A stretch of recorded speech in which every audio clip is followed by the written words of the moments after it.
Hai, Wednesday siap projek di Setiawangsa. Jadi untuk projek kitchen kali ini menggunakan concrete tabletop, manakala untuk pintu menggunakan European dark grey untuk bahagian bawah dan bahagian atas menggunakan pintu European light grey.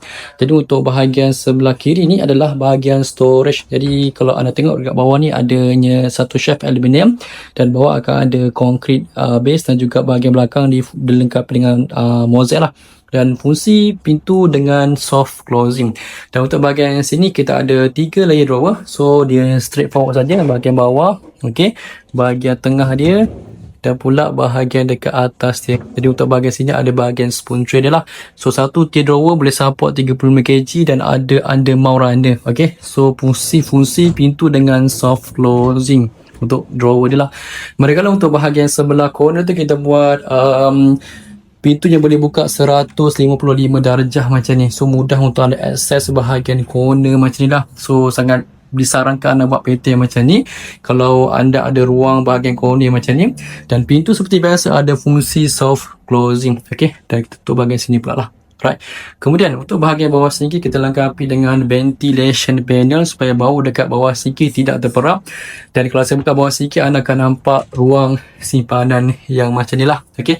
So pintu dengan fungsi soft closing. Kemudian untuk bahagian sini adanya 2 layer drawer. So ni adalah dia punya first tier drawer. Ni pula adalah second tier drawer dia lah. Okay. So satu tier source drawer ni boleh support 35kg, under mount runner dan boleh ada soft closing. Manakala untuk bahagian sebelah bawah pemasan ni ada ventilation panel untuk kedua-dua belah side dan sebelah kanan ni adanya gas tray dia. Sebelah kiri ada tempat untuk letak barang lah. Okey, ada shelf daripada aluminium dan gas tray ni boleh support gas 16.5kg. Tapi kali ni customer guna just 14kg sajalah. Okey. So pintu dengan fungsi soft closing. Kemudian untuk bahagian atas ni pula, okey, bahagian atas ni ada satu side panel, okey, sampai atas dan di sini bahagian di shed. So pattern dia agak vertical sikit. So anda basuh pinggan kat sini, anda boleh letak kat sini lah. Okey, boleh buat kalau ruang anda adalah kategori yang macam ni. Dan dekat sebelah sini ada satu lagi ruang untuk simpan barang lah. Okey, kalau saya buka anda nampak ada satu ruang untuk simpan barang lagi. Okey. Dan untuk bahagian atas adanya ruang untuk storage lagi 3 compartment dan bahagian sini adanya ruang untuk simpanan yang mana cover sampai corner sebelah sana lah. Dan karkas menggunakan full daripada aluminium. Untuk bahagian sini pula kita buat lift up door. So ni ada satu lift up door ke atas, satu lift up door ke atas dan mekanisme yang digunakan adalah belum XX. Okay, so dia ada soft closing lah. Tengok saya tutup. So dia ada soft closing.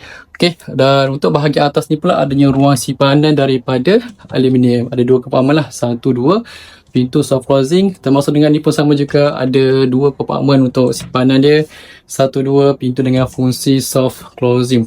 Jadi ini adalah kabinet yang kita buat untuk pemasangan sebelum bulan puasa. Tapi akan datang banyak lagi video kabinet yang akan saya share semasa puasa nanti. Jadinya untuk anda yang nak buat kitchen kabinet, make sure gunakan material aluminium. Bukan saja cantik, modern, minimalis. Dia tahan lasak, tidak repuh, tidak rapuh, tidak dimamah usia. Dan penggunaan kabinet aluminium adalah untuk jangka masa panjang melebihi daripada 15 ke 20 tahun. Jadi untuk dapatkan quotation dan consultation anda boleh contact saja. Itu sahaja daripada saya. Have a great day. Bye.